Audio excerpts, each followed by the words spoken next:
Incwadi kaYohane isahluko sesithathu iyafundeka. Ke kaloku kuthe ngaloo mihla kwafika uYohane uMbhaptizi, ememeza entlango yelakwayuda esithi, "Guqukani, kuba ubukumkani bamazulu busondele." Kuba lo nguye owayethetha yena u-Isaya umprofeti esithi, "Ilizwi lidandulukayo entlango lisithi, Yilungiseni indlela yeNkosi, utyelelezeni umendo wayo."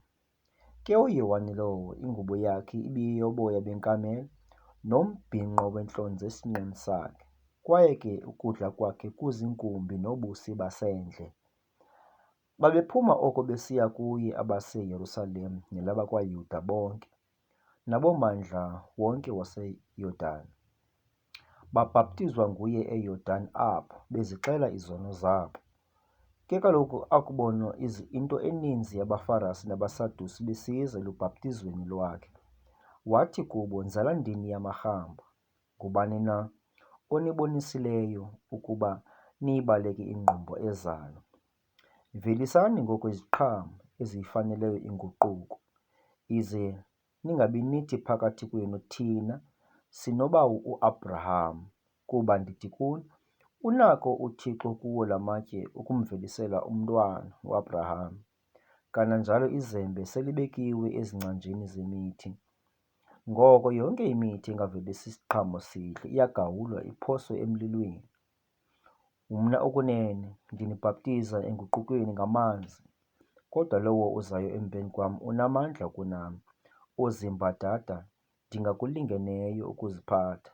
Yena ke uyanibhaptiza ngoMoya Oyingcwele, ngomlilo umnyanzi wokwela usesandleni sakhe.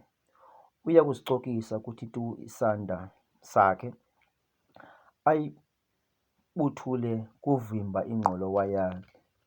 Kodwa wona umququ uya kuwutshisa ngomlilo ongacimiyo."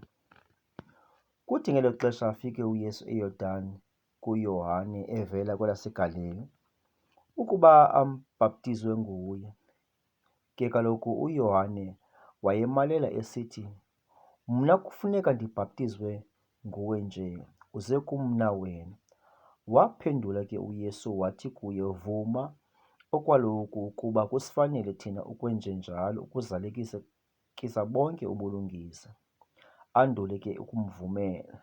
Abhaptizwe ke uYesu, wenyuka kwa oko emanzini, asuka amazulu avuleke kuye. Wambona uMoya kaThixo esihla njengehobe esiza phezu kwakhe, nalo ilizwi liphuma ezulwini lisithi, "Lo nguNyana wam oyintanda, endikholisiweyo nguye."